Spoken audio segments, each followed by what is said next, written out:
politics, and I'll set the stage for what I hope will be your questions. And I hasten to add that I'm honored to follow two distinguished academics up here, and I have great respect for what they do.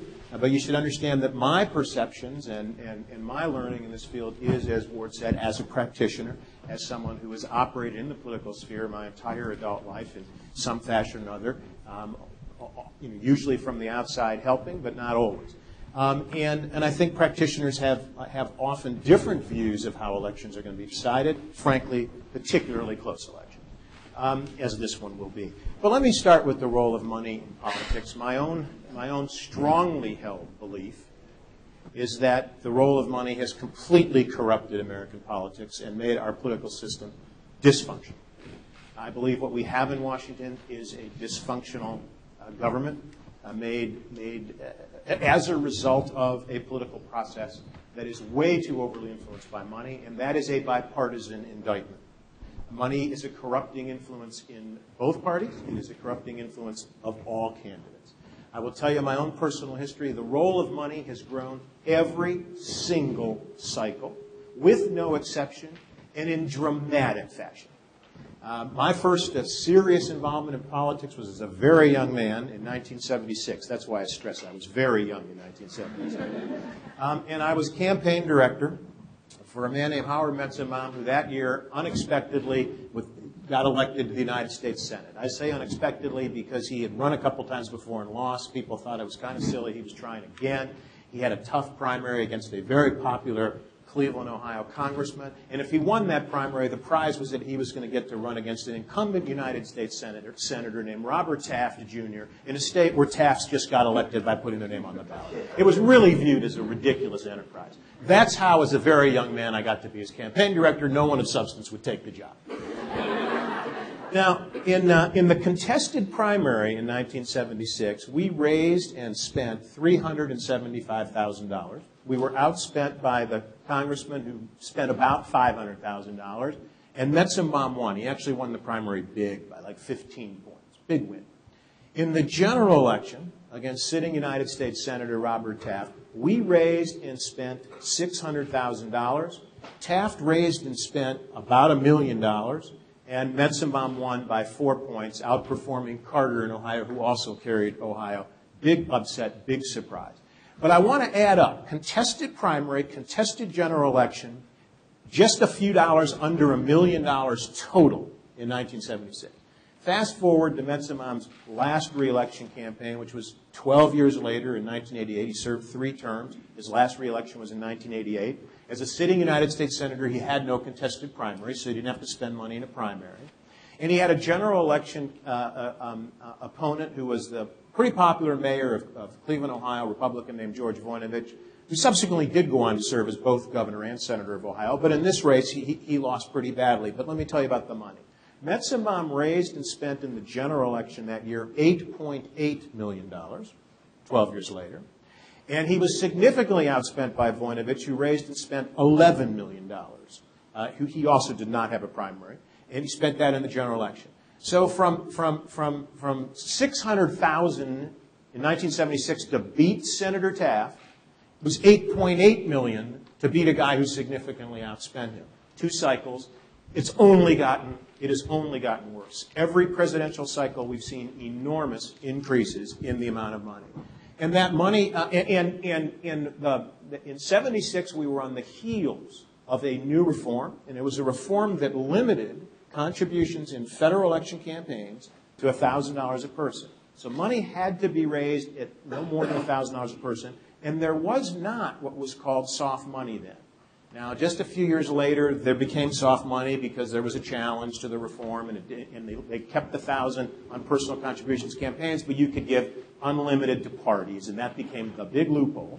So fast forward to 2000. I'm now the National Finance Chair of the Democratic Party because my good friend Al Gore asked me to do it. It's a thankless job. If you're ever asked, don't do it. And in 2000, you could raise soft money. My job was to go around and ask people for $100,000 and $250,000. It was very offensive, and our promise was, look, if our guy wins, he's going to get rid of this. It's just corrupting. It shouldn't be allowed. And if we win, it won't be allowed. Now, the other guy, well, he did win, but the other guy served. And He had a different view of campaign finance. His plank was not to disallow it. They supported soft money.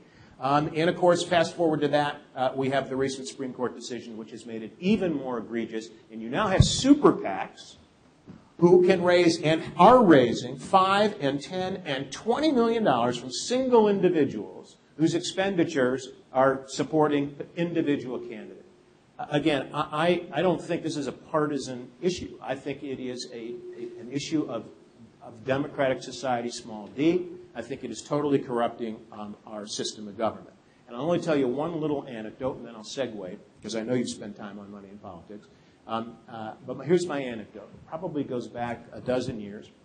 I was walking in the corridor of the Russell Senate office building in Washington. And I'm going this way, and coming this way is a United States Senator who was a friend of mine I knew quite well. And as I approached him, I said, "Senator, how are you?" And I will never, ever forget this. My question was, "How are you?"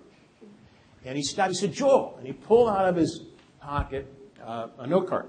And he said, "As of close of business yesterday, we had in the campaign account, in cash, $2,370,000, whatever the exact number." It just had such an impact on me. I asked him, "How are you?" Anybody who answers the question, "How are you?" that way has an obsession that is not healthy for our democracy. And by the way, in my mind, this was one of the good guys. This was how they lived their life. You can understand the overwhelming impact of the need to raise money when someone answers the question, "How are you?" that way. He was 2 years out from his election. All right? And I'll finalize that story with thinking back to when Senator Robert Byrd, during the debate in the early 2000s, the debate of whether under President George W. Bush we should invade Iraq. And Byrd was in the Senate chamber, in his booming voice, arguing against starting that war, but in his booming voice saying, "Why is this chamber empty? We are debating today an issue of life and death, an issue of war and peace, an enormous decision the United States is going to make, and this chamber is empty." Well, I will tell you why it's empty. Because all the senators are walking around with their note cards, making sure they can end that day with more cash on hand. That's why it's empty. They're dialing for dollars. Now, here's the segue to media. Why are they dialing for dollars? Because you have to spend obscene amounts of money buying television commercials in order to wage a campaign in the United States of America. And the television commercials start a year early now, not 4 weeks early, which is what it was in the Metsamom campaign when we raised in 1976. And I actually innovated a media campaign in Ohio. It was really the first time Ohio had seen a media campaign. And we scraped and scraped and scraped to buy 4 weeks of commercials the last 4 weeks of the election. Today, candidates start over a year early on television with commercials. And it pay commercial rates. It is an obscene amount of money they have to spend. So it's an obscene amount of money they have to raise. And the role of those commercials in sort of the deliberations of campaigns is perverse because, of course, all the studies show that the negative commercials are the ones that work and the positive ones don't. So when you go out and present yourself in a soft and fuzzy way about all your wonderful attributes and your qualifications for the office, you move nobody. And when you go out and beat the whoopee out of your opponent, you raise his unfavorables, and that's how you beat him. And that's what politics has become. And it is, again, it's both corrupting and indeed very uninspiring. It leads to fewer and fewer people of caliber wanting to be in the arena. It leads to a more and more dysfunctional form of government, which we have today. And the final thing, is longer speech than I intended, sorry. The final comment I'll make about the role of the media goes not to the role of the media in its commercial sense. You got to spend money on TV stations, buying commercials. That's how you communicate with the public. That's why the amounts are obscene, and you got to go raise that amount. But there is another, I'm afraid to say, pernicious role being played by the media, and it really is in the coverage of campaigns, or for that matter, and more importantly, the coverage of the underlying issues in campaigns. And this is a whole separate speech, and I'm just going to give you the conclusion of it. But we used to have something called the journalism profession in this country. And it was really very, very important. And it has historically played a really significant role. And our founding fathers knew it was important. That's why it was protected in the Constitution of the United States in the First Amendment. Its importance was enshrined with constitutional protection. The journalism profession became part of the news business, which became part of the media industry, which got bought by conglomerates. In that transition, what journalists did disappeared. That fourth estate, that check and balance, that search for the truth is not what you find on cable news today. It's what motivated Al and me to start a cable news network. It is not about search for truth. At best, it is he said, she said. On the one hand, on the other hand, that's what passes for journalism today. On the one hand, there's a scientist here who tells you that global warming is man-made and it's a real crisis and a real problem. On the other hand, we got this guy who says, nah, I doubt that. That's what gets presented to you. It's why, and what doesn't get presented to you is this scientist represents 99.9% of the considered views of climate scientists in every country in the world. And this guy's not a climate scientist. He's a biologist or a chemist hired by a coal company to go sow doubt. But you're not told that. You're told on the one hand, on the other hand. It is not journalism. It is not a process by which truth is sought using facts, reason, and science. And that doesn't appear anywhere in journalism today. That used to be the role of journalism. So when you talk about the role of media in politics, I think it's really, it has a horrible impact in two respects. It is a recipient of the huge dollars that get spent to influence people on how to vote.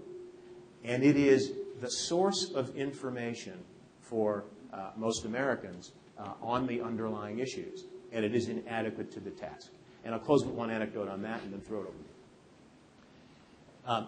On this debate, and let me say, one of the best journalists in the United States today, there are very few, one of the best is a guy named Jon Stewart.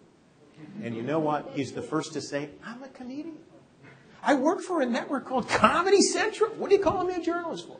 And the reason you call him a journalist is because he actually speaks truth to power. He's actually willing to call people out for saying a lie. You're just not going to find that on ABC News at 6 o'clock tonight. You're not going to hear any journalist say that was an untrue statement.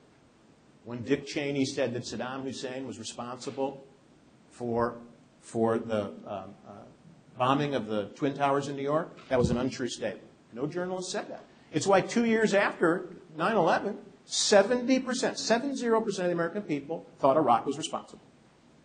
Because you heard it over and over again. Saddam Hussein, 9/11. Saddam Hussein, 9/11. So that's what the public believed. Journalism disappeared. They didn't see it as their job to say, that's not true. That's not what happened in 9/11. It was Al-Qaeda. They were Saudis. Iraq had nothing to do with that. You might not like Iraq, but don't not like them for that reason. Journalism wasn't there to say it. Totally complicit in simply repeating what was said. So here's what Jon Stewart did. I mean, he would, he's the only guy who put Dick Cheney. He said, Dick Cheney did an interview today. This was 3 years later. He said, I never said Saddam Hussein was responsible. I never said that. And so what does Stewart do? You didn't see this on any of the network news. You didn't see this on any cable news. You saw it on a network called Comedy Central. He put up about 30 clips in a row of Dick Cheney saying, boom, boom, boom, over and over and over and over. Never said it, boom, boom. He said today, he never said boom, boom, boom, over. But you never saw that on anything called news. You only saw it on Comedy Central. So he went on one night on Nightline. This was like at the very end of Ted Koppel's very distinguished tenure of 30 years, I think it was, on Nightline. And this was one of the last shows he did, and I'm not sure if it's cause effect or not. But shortly thereafter, Ted Koppel stepped down. And on Nightline, this comedian, Jon Stewart, was lambasting the news business for no longer being about responsible journalism, saying essentially what I said today.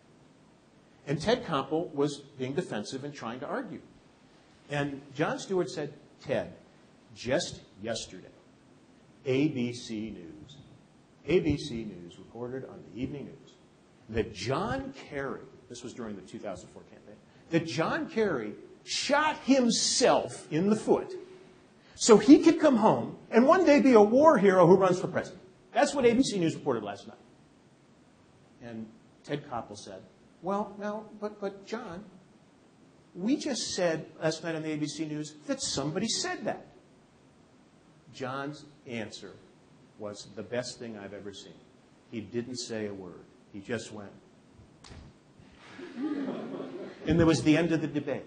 That's right. ABC News chose to report that some partisan wacko trying to help the other side in that campaign said, there was no notion that we're supposed to go and find out that John Kerry, there's no notion that we're going to report truth here. We're going to report somebody said it. That was good enough for the ABC Evening News, because it was colorful, because it was controversial, because it made good headlines, but not because it was the truth.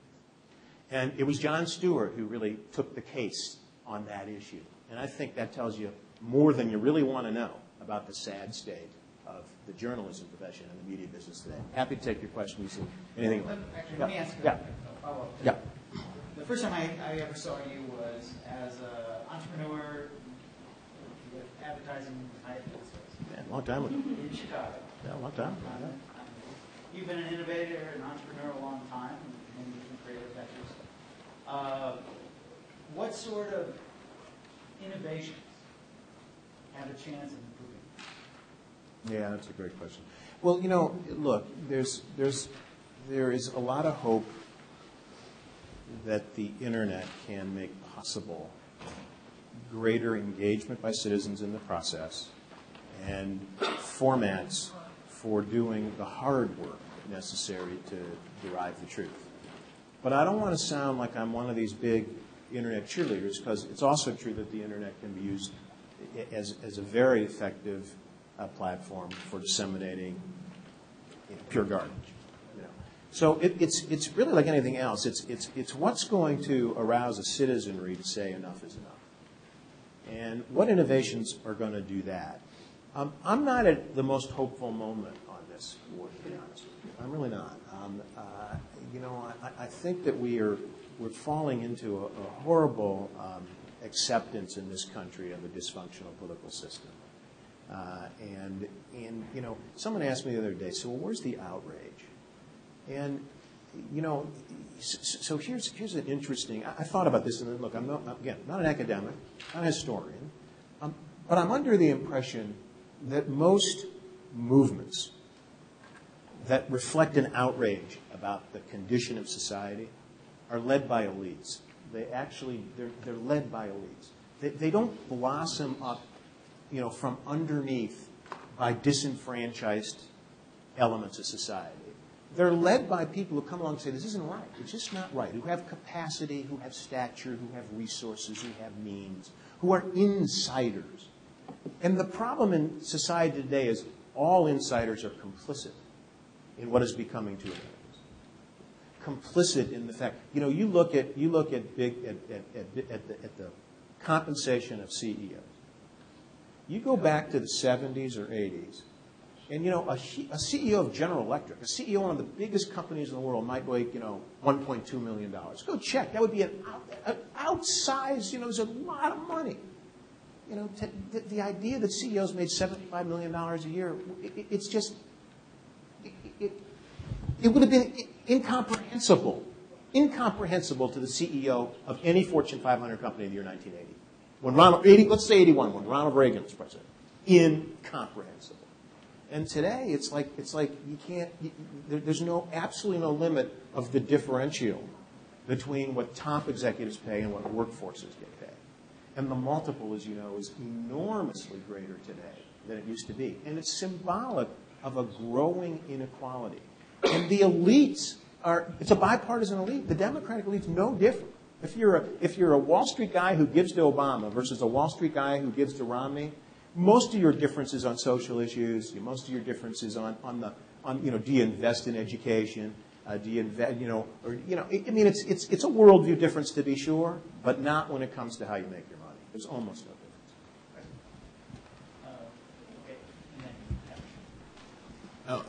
So I'm curious, when we have this image of all these senators running around raising money all the time, it's really easy to imagine how that might lead to stupid tax loopholes for some special interest or something. But I'm curious what your assessment is of its impact on excessively partisan behavior, because something like the Tea Party where they're just we're not going to compromise on anything. Because it seems like there could be competing factors where some of the really wealthy donors might have interests that political compromise actually gets things done. But on the other hand, maybe the people donating a lot are really, really partisan, so to please them, so I'm just curious how you think all of this importance of money influences the incentives for compromise and bipartisan behavior. In context of that, earlier we saw a very good presentation of how there have been small donors get polarized much more than even big.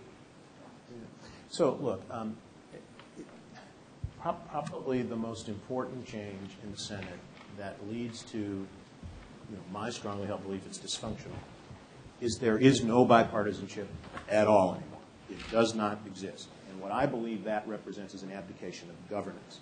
When, going back to my own personal experience, Howard Metzamam arrived in the Senate in January of 1977, there were giants. Some of you young folks won't know the names. There were Scoop Jacksons and Hubert Humphreys and Barry Goldwaters and Jake Javitzes and Abe Ribica. These were giants. These were incredibly capable men. And you know what they all shared? Was a desire to govern. And they knew to govern they needed bipartisanship, and they'd work across the aisle to achieve consensus around policies and programs that there was a shared view represented progress for the United States of America.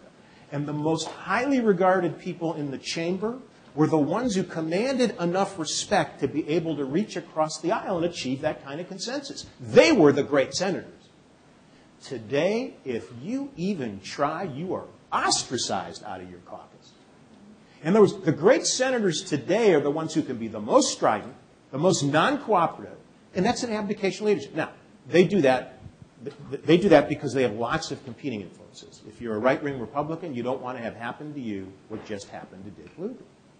Dick Lugar is the last of the Republicans who actually, he has a history of reaching across the aisle because, if you're going to do nuclear arms control, you're going to have to do it bipartisan. And he actually cared about it, and he achieved it bipartisan. And he just got punished for that. Now he got punished for stupid things too. He ought to have kept a home in Indiana. I mean, there are other things. But the point is, I actually felt very badly about, Lugar. I mentioned it at an event last night, and, I got chastised because now they think the Democrat might have a chance of beating the nutcase who's going to run instead of Lugar. But, it's a loss to the Senate. It's a guy who took governance seriously. And the truth is, if you're not 80 years old in that chamber with 30 years history, you don't take governance seriously. And nobody there does. And those who do are very ineffective because if they go across the aisle in either party, they are viewed as weak, not as strong. Now, I know that's not directly responsive. Yes, a senator has a lot of influences. If you're a Republican, you have to worry about your right-wing flank. It's one of the most powerful, popular political influences on you. I don't know that ever is inconsistent with the corrupting influence of money from donors, to be honest with you. Because, frankly, I don't know if you can tell me what the Tea Party stands for. I don't think senators know either. They just know you got to be right, stay as far right as you can, say all the knee-jerk stuff that right-wingers are supposed to say in the same way that there's knee-jerk stuff that left-wingers are supposed to say. And everybody knows what they are, and just be sure you're saying them. And again, an 80-year-old guy like Lugar with a very distinguished career of accomplishment, he probably didn't even know what they were that he was supposed to say. And he probably cared less, frankly. And that's why he's gone. That's why he's gone. But I don't think it's about money. Look, in terms of money, understand everything that I said about his corrupting influence is all legal. That's the real corruption, if you ask me. What it buys, it's not that you take a senator dinner and you say, listen, I'm going to give you X dollars if you vote this way on this bill. That conversation almost never happens. It's not necessary for it to happen. Almost all senators, I mean, you hear about the rare case that the guys run out of town because he's too stupid, but that almost never happens. What money's buying is access to make a pitch. And when you have access to make a pitch, when the other side isn't represented at all, that's very valuable, and it's usually valuable enough. And that's what corrupts the system. There isn't, when a lobbyist comes in who's done all he's supposed to do, he's bundled the contributions, he's maxed out, he's got nothing, he's done all the stuff he's supposed to do, and he says, look, this tax thing, if you got rid of this, particular tax loophole, the effect on the fill-in-the-blank industry, it would be horrible, and it'll cost jobs, it'll this, it'll that, it'll that. And there's nothing on the other side that says that's a bunch of hooey. There's no evidence. Nobody calls Dave Brady and says, can you give me a pitch to see if that's true? Nobody calls Dave Brady to ask about that, or anybody else. That access is what is the corrupting influence, and money buys that access. And I don't think that the political pressures on either side ever end up being particularly inconsistent with that. Well, I don't think that's the most optimistic and rap, but it's a very realistic, very serious and insightful rap. But what I think we've done throughout the day, both in the influence of politics on economics and influence of economics on politics, have shown that there is a need for, that the system needs to change, that incentives need to change, and that there's gains for discussions between political scientists, many of which talk today, practitioners, economists, and policymakers, and that is a bipartisan concern across the political and policy spectrum. And so thank you for... Okay, I just want to say, I know I did not give a very optimistic view, and I regret that because, you know, it's, as I say, you're catching me at a moment where I'm not feeling optimistic, and that's not a good thing, and it's not consistent with why I've been involved with, in some fashion or another, politics and public service my entire life, because I believe it is so important. I believe it matters. I believe we can make an impact. But I must say, Ward, I don't think it's a bipartisan concern, and that's why I'm not optimistic. I don't think there are serious forces at work inside either party trying to improve things.